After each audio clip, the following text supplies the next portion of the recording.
Hello and welcome to Muscle for Life. I'm Mike Matthews. Thank you for joining me today for another installment in my Research Roundup series of episodes, where I give you TLDR versions of studies that I think are interesting and practical research that can help us gain muscle and strength faster, lose fat faster, perform better athletically, feel better, live longer, get and stay healthier, and so on. And in today's episode, I'm going to be talking about glute activation, boosting your glute activation in your lower body training, the 5-2 diet, and why it may not be as effective at preserving muscle when you're cutting as continuous dieting, how vitamin D can reduce the risk of injury and boost performance, and finally, blood flow restriction training and how it can help you gain muscle as effectively as traditional training,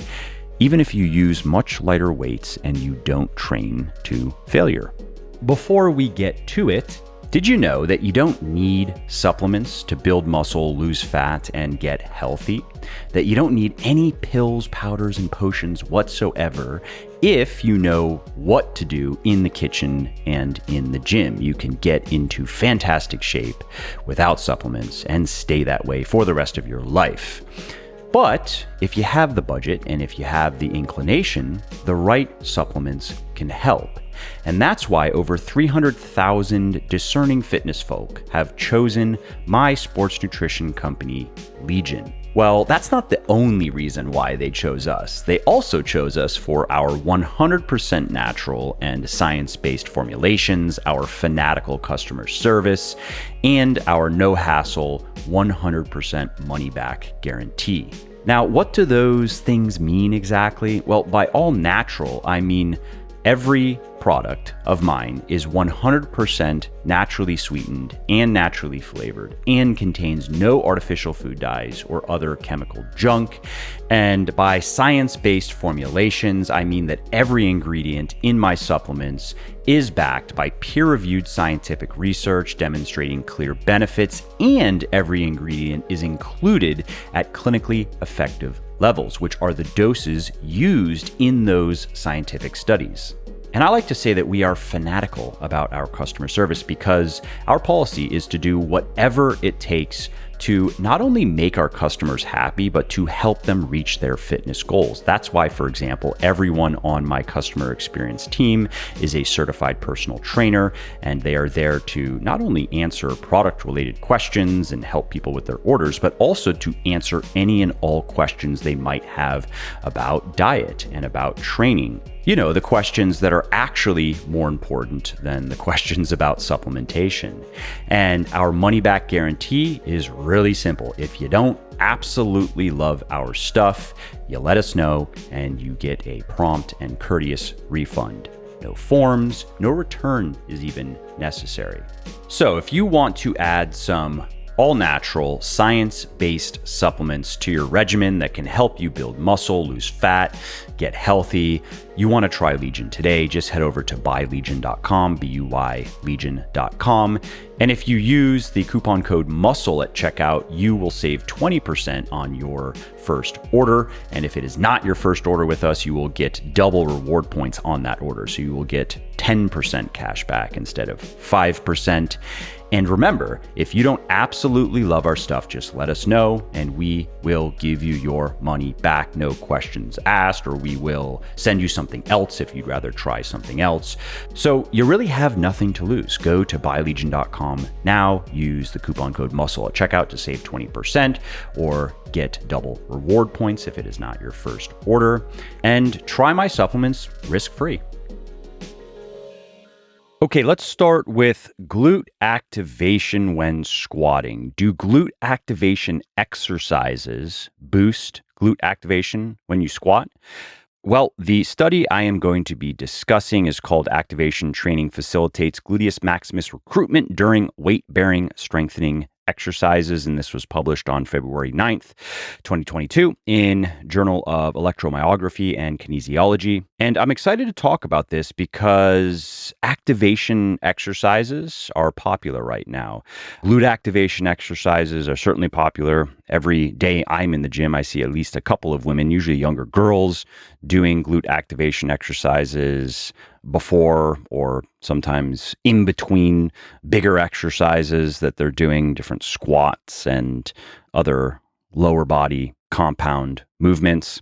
And these activation exercises are basically warm-ups that are designed to help a particular muscle fire harder or work harder in your workout. And while the benefits of activation exercises are often oversold, a study conducted by scientists at the University of Southern California shows that they might have some merit. So in this study, the researchers hooked 12 men and women up to an EMG and measured how active their glutes were during 3 sets of 3 reps of body weight squats and split squats. The participants then went home and they performed glute activation training twice per day for a week before returning to the lab to repeat the squat session. And the glute activation training sessions consisted of 3 exercises: side-lying clamshells, side-lying hip abduction, so lifting your leg up, and quadruped fire hydrants. Now, the participants, they completed 3 one-minute isometric holds for each exercise, and they used resistance bands to make the exercises harder as necessary. And the results were, in the second squat session, the participants' glutes were 57% and 53% more active in the squat and split squat, respectively. So after just a week of doing the glute activation exercises, their glutes were working considerably harder in the squat and split squat exercises.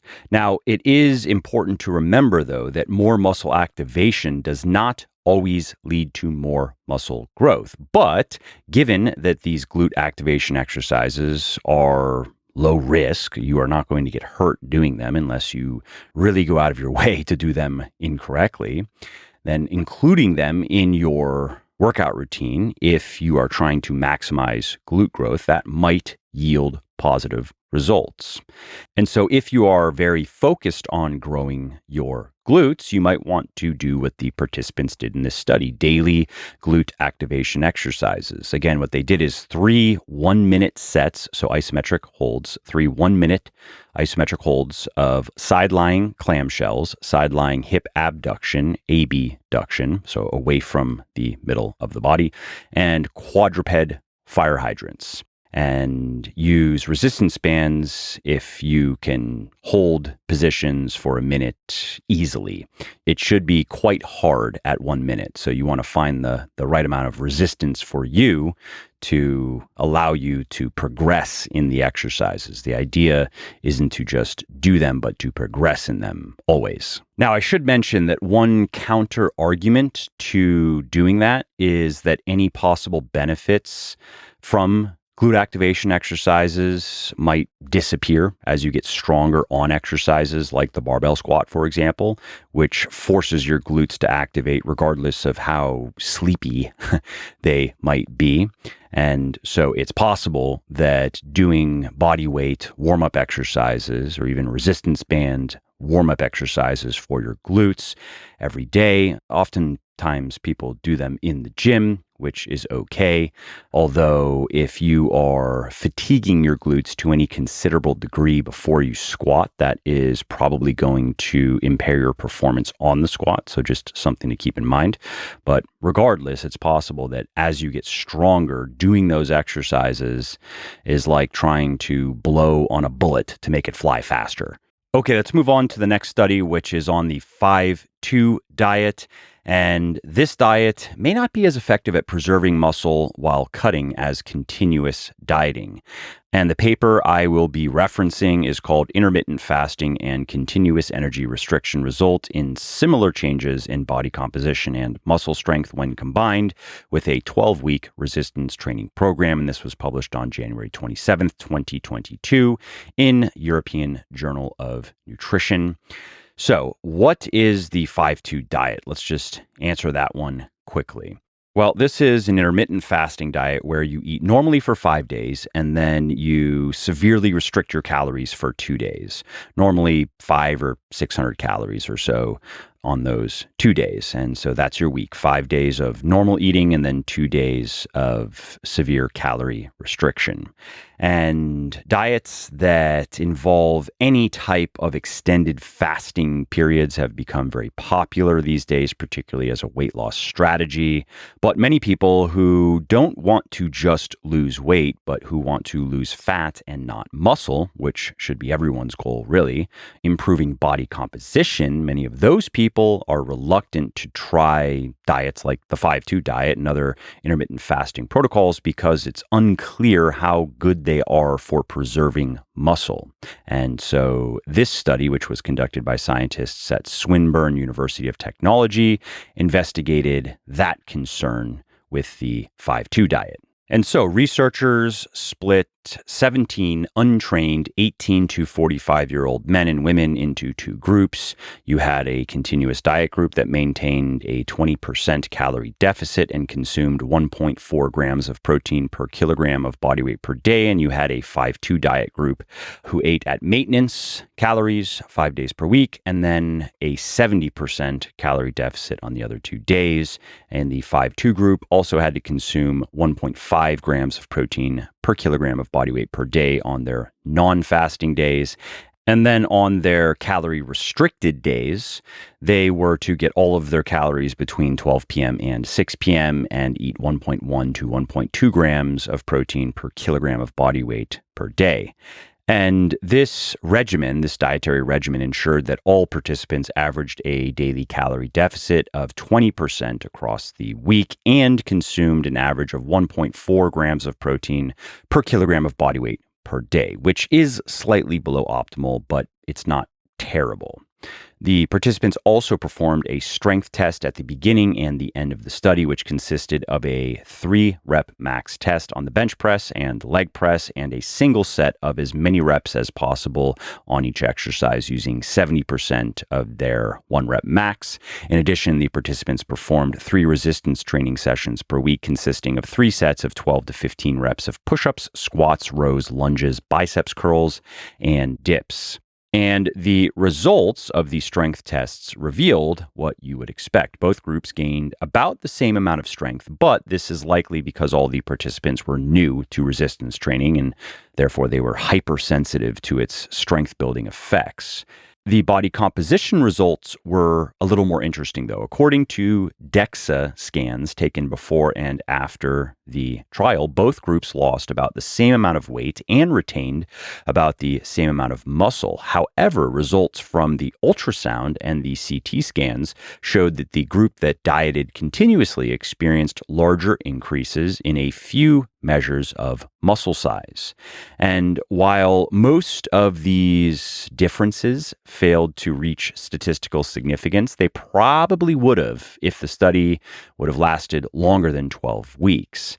And this suggests that continuous dieting may be better for maintaining muscle when you are cutting or gaining muscle when you are cutting, if you can do that, if you are new enough to resistance training to enjoy recomping, as it's called. Now, that isn't to say that continuous dieting will beat out all forms of intermittent fasting in improving body composition, or that all forms of intermittent fasting are equally flawed. For example, if I were to follow an intermittent fasting protocol, I would not choose the 5-2 protocol. I would choose the tried and true lean gains protocol, the 16-8 protocol, where you basically skip breakfast. You have an 8-hour feeding window, and so you start eating usually around 12 or 1 p.m. At least that's how most people do it. And then your eating window goes until 8 or 9 p.m. and no more calories after that. Research on that approach has shown that while it doesn't benefit body composition in any special way compared to continuous dieting, you are not going to lose fat faster on that type of diet. You are not going to gain more muscle and strength, but it doesn't appear to perform any worse either. And so my take currently on all forms of intermittent fasting really is the only good reason to do any of them is if you like them, if you prefer to eat that way versus a more traditional, continuous type of diet. Okay, next up, I have some supplement research on vitamin D and how it can reduce the risk of injury and improve performance. And the study I am going to be discussing is called The Effect of Vitamin D Supplementation in Elite Adolescent Dancers on Muscle Function and Injury Incidence, a randomized double-blind study. And this was published on June 12th, 2018 in International Journal of Sports Physiology and Performance. Now, most of us, we take vitamin D because of the many ways it can improve our health. But in this study, researchers found that it might also be beneficial for people who are very focused on physical performance. So the scientists at the University of Wolverhampton, that is an awesome name, they split 71 elite young dancers into a vitamin D supplement group and a placebo group. And both groups gave blood samples at the beginning of the trial and then took 120 pills over 4 days. And in the vitamin D group, the pills contained a total of 120,000 IU of vitamin D. And in the placebo group, the pills were inert, of course. And if that sounds like a dangerously large amount of vitamin D to take, it is a lot, but research shows that it is safe and it is effective provided you have clinical supervision. It is not a protocol I'd recommend you just do for fun, but it is not dangerous per se. So the participants, they tested their strength using an isometric mid-thigh pull, which is a machine exercise that's similar to a rack pull. And then they tested power using different jumping exercises. And for the rest of the 4-month trial, the participants recorded all of their injuries and they consumed no other supplements. And at the end of the study, the participants gave another blood sample and then retested their strength and power. And what the results showed, unsurprisingly, is that the vitamin D group increased their vitamin D levels significantly more than the placebo group, but they also increased their strength by about 7%, while the placebo group lost a little bit of strength, which is interesting, but not mind-blowing. More surprising, though, was the effect that vitamin D had on injury rates. The participants in the vitamin D group were more likely to be injury-free, 40% versus about 36%, and far less likely to have a traumatic injury, about 11% versus about 32% than the placebo group. And this suggests that taking vitamin D might make you less prone to injuries and traumatic injuries in particular, and give you a little performance boost to boot, making it a beneficial supplement for most athletes. Now, the exact mechanisms in play here are not clear, but given vitamin D's role in supporting the immune system and the immune system's role in muscle recovery and tissue repair, it seems possible that vitamin D boosts the body's ability to repair itself. Now, if you are not currently supplementing with vitamin D, you might be wondering what you should do. And my recommendation is to start with 2,000 IU per day. That is a very standard amount that is safe and effective. Some people do need to take a bit more to have adequate levels of vitamin D in their body. But unfortunately, the only way to determine that precisely is to get some blood work done. And if you don't want to do that, you can take 5,000 IU per day. I personally wouldn't recommend taking 10,000 plus IU per day, even though some people do it. I myself take anywhere between 2,000 and 5,000 IU per day. And if you are interested in doing that, check out my Sport Multivitamin Triumph. I have a version for men and women. Both have 2,000 IU of vitamin D in them, as well as 30 other ingredients that are designed to enhance your health and mood and reduce stress, fatigue, and anxiety. And you can check it out. You can go learn about Triumph at buylegion.com, buylegion.com/Triumph. Okay, next up, I have a paper for you on blood flow restriction training and how it can help you gain muscle just as effectively as traditional training, even if you don't take sets to failure. So, my source here is a paper called Acute Cellular and Molecular Responses and Chronic Adaptations to Low Load Blood Flow Restriction and High Load Resistance Exercise in Trained Individuals. And this was published on September 23rd, 2021, in Journal of Applied Physiology.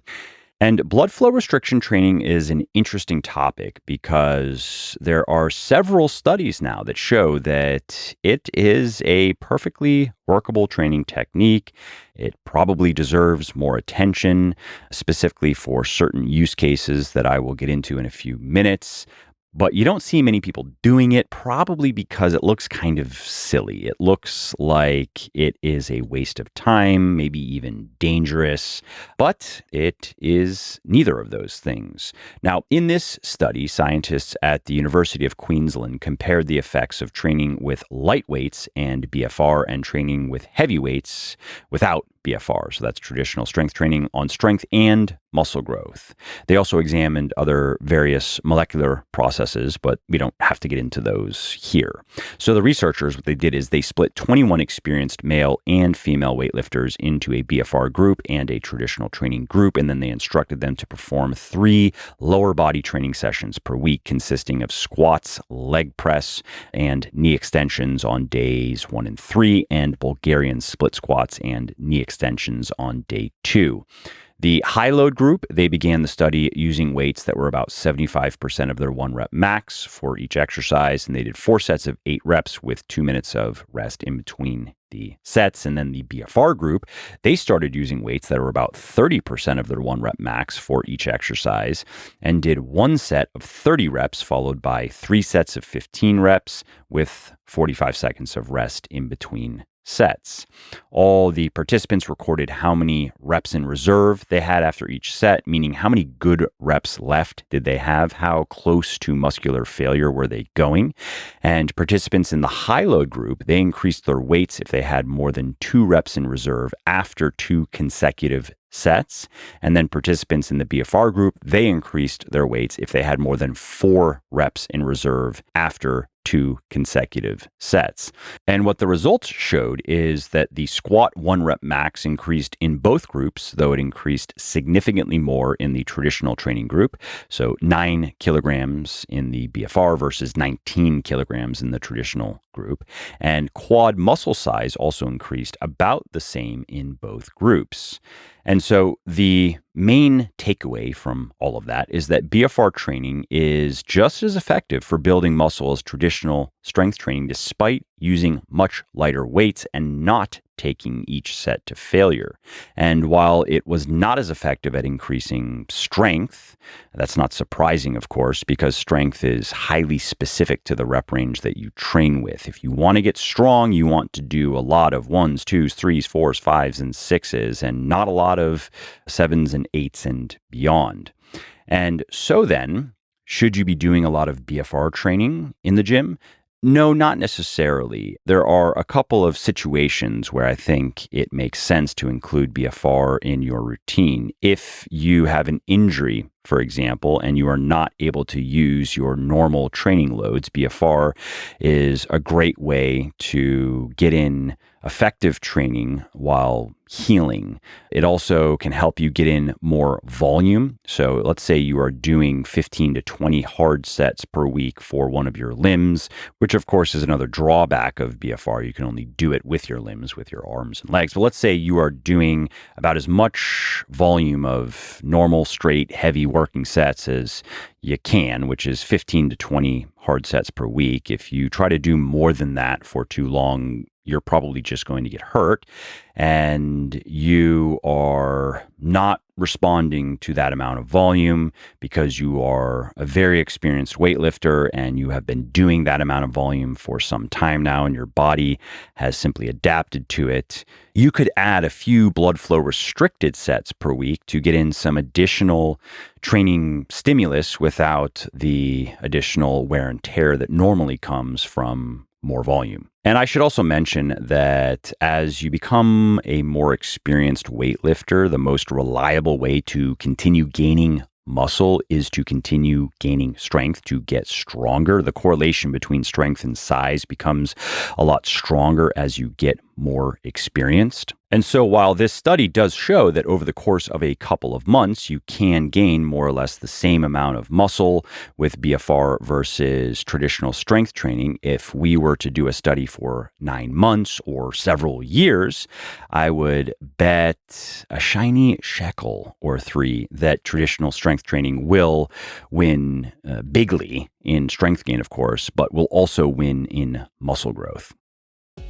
Well, I hope you liked this episode. I hope you found it helpful. And if you did, subscribe to the show because it makes sure that you don't miss new episodes. And it also helps me because it increases the rankings of the show a little bit, which of course then makes it a little bit more easily found by other people who may like it just as much as you.